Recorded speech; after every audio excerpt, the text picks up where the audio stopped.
ጤና ይስጥልን ውድ የእግዚአብሔር ቤተሰቦች፣ ዛሬ ይዤላችሁ የመጣሁት የአቡነ ዮሐንስን ዘኢየሩሳሌም ታሪክ ሲሆን ይህም ቅዱስ የኢየሩሳሌም ኤጲስቆጶስ ሲሆን ከታላቁ ጻድቅ ከአቡነ ኤጲፋኒዎስ ጋር በታናሽነቱ በእስድርሱ ገዳም መንኩሶ በታላቅ ተጋድሎ ይኖር የነበረ ነው።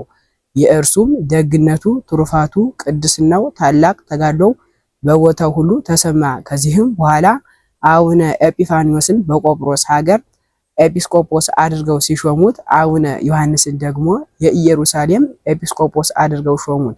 አቡነ ዮሐንስም በሹመት በነበረ ጊዜ ሰይጣን በገንዘብ ፍቅርና በዚህ ዓለም ክብር አሳተው። የቀድሞ ግብሩን ረስቶ ለድሆችና ለጦም አዳሪዎች የማይራራ ቁራሽ እንጀራን እንኳ የማያሰጣቸው ሆነ።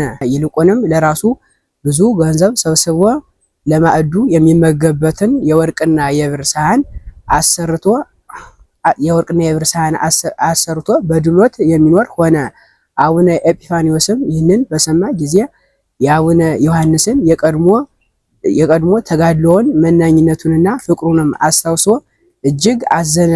እርሱም ከመጀመሪያው ጀምሮ መንፈሳዊ ወንድሙና ወዳጁ ነበረ። ስለዚህም ብፁዕ አቡነ ኤጲፋኒዎስ ከቆጵሮስ ተነስቶ ወደ ኢየሩሳሌም ወደ አቡነ ዮሐንስ መጣ። ከስህተቱም ይመልሰውና በጥበብ ያድነው ዘንድ መልሶ የጌታችን መቃብር ባለበት ቤተ መቅደስ ለመስገድ እንደመጣ ነገረው። በተገናኙም ጊዜ አቡነ ዮሐንስ አቡነ ኤጲፋኒዎስን ወደ ቤቱ አስገብቶ ማዕድ አዘጋጀለት። በማዕዱም በወርቅና በብር ያሰራቸውን ሳህኖች አስቀመጠ። አቡነ ኤጲፋኒዎስም ከእርሱ ዘንድ ወጥቶ ወደ አንዱ ገዳም ሂዶ አደረ።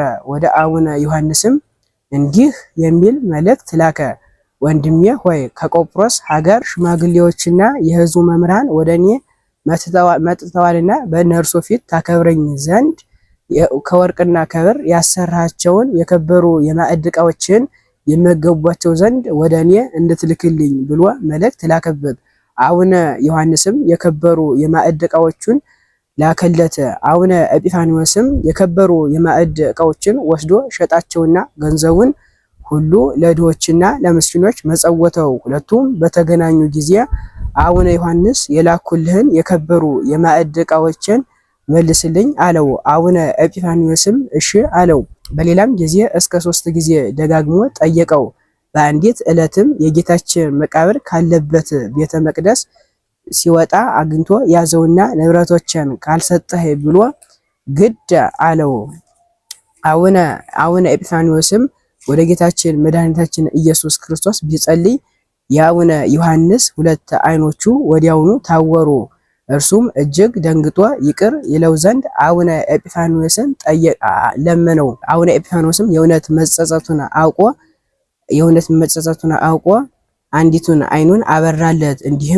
እንዲህም አለው፣ ነፍስህን ታስብ ዘንድ አንዲቷን ዓይንህ እውር እንደሆነች ትቀር ዘንድ ጌታችን መድኃኒታችን ኢየሱስ ክርስቶስ ትቶልሃል ብሎ ገሰጸው። እነሆ ጌታችን መድኃኒታችን ኢየሱስ ክርስቶስ የቀድሞ ድካምህንና ተጋድሎህን አስቦ ራርቶልሃልና ከስህተትህም አድኖሃል አለው። ከዚያችም ሰዓት ጀምሮ አቡነ ዮሐንስ ከእንቅልፉ እንደነቃ ሆኖ የቀድሞ መልካም ስራውንም መስራት ጀመረ። ምንም ሳያስቀር ጥሪቱን ሁሉ አውጥቶ በመሸጥ መጸወተው። ተጋድሎውንም እንደ በፊቱ በጽኑ ጀመረ። ከዚህም በኋላ ጌታችን መድኃኒታችን ኢየሱስ ክርስቶስ የመፈወስ ሀብት ሰጠው።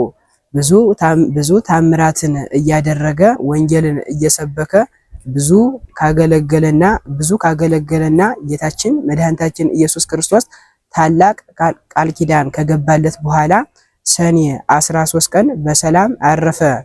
የአቡነ ዮሐንስ ዘኢየሩሳሌም በረከታቸው ረድኤታቸው በሁላችን ላይ ይሁን። ወስብሐት ለእግዚአብሔር። ጤና ይስጥልኝ ውድ የእግዚአብሔር ቤተሰቦች እንደምን ዋላችሁ? ዛሬ ይዤላችሁ የመጣሁት የአቡነ ጎርጎርዮስ ገባሬ መንክራት ታሪክ ሲሆን ጎርጎርዮስ ገባሬ መንክራት የተባለው አስደናቂ ተአምራትን በማድረግ ስለሚታወቅ ነው። ሀገሩ ሮም ነው። በዚህም ምክንያት ጎርጎርዮስ ዘሮም እየተባለም ይጠራል። ከልጅነቱ ጀምሮ ብሉይና ሐዲስን ጠንቅቆ የተማረና በሌላ በኩል ሕግ አዋቂና ተርጓሚ ሊቅ ስለነበር አንድ ቀን ለተበደለ ድሃ ሊከራከርለት ሲሄድ በመንገድ ላይ ሳለ መልአኩ ጠርቶት ወደ ገዳም ገብቶ መነኮሰ። ከብዙ ቆይታም በኋላ አረጋዊ የሀገሪቱ ኤጲስቆጶስ በስራው እንዲረዳው በማሰብ እኔን እርዳኝ አንተ ተሾምና ገዳሙን አገልግል ቢሉት ሹመትና ውዳሴ ከንቱ አልፈልግም ብሎ እምቢ አላቸው። አረጋዊው ኤጲስቆጶስም ግድ ቢሉት ሸሽቶና ተደብቆ ገዳም ገብቶ በተጋድሎ መኖር ጀመረ። ኤጲስቆጶስም ካረፉ በኋላ ማንን እንደሚሾሙት ሲመካከሩ የእግዚአብሔር መልአክ መጥቶ ለመነኮሳት የመለኮትን ነገር የሚናገር ገዳማዊ ጎርጎርዮስን ፈልጋችሁ ሹሙት ብሏቸው ተሰወረ። እነርሱም ሲፈልጉት አጥተውት ሲጨነቁ መልአኩ ድጋሚ ተገልጦላቸው የክብር ልብሱን አምጥቶ ሰጣቸው። እነርሱም ወንጌሉንና የክብር ልብሱን ከወንበሩ ላይ አስቀምጠው እየጸለዩ እርሱ በሌለበት ሾሙት። ስሙንም የመለኮትን ነገር የሚናገር ገዳማዊ ጎርጎርዮስ ስም ጎርጎርዮስ ብለው ሰየሙት። እርሱም በባቱ ውስጥ ሳለ የታዘዘ ብርሃናዊ መልአክ መጥቶ ተነስተው ወደ እነርሱ ሄደ። እነሆ በላያቸው ኤጲስቆጶስነት ሾመዋሃልና ይህም ከእግዚአብሔር የሆነ ነው አለው። አቡነ ጎርጎርዮስም ተነስቶ ሲሄድ እርሱ በሌለበት በልብሱ ብቻ ሹመውት አገኛቸው።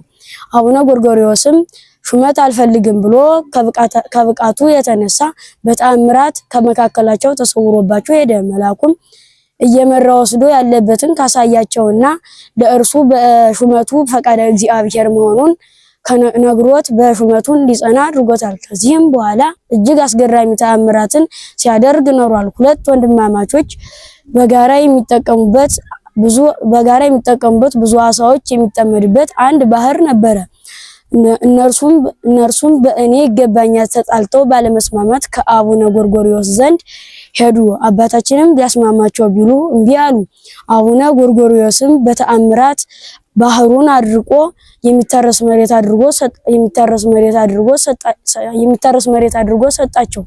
እነርሱም ያን ተካፍሎ በማረስ በሰላምና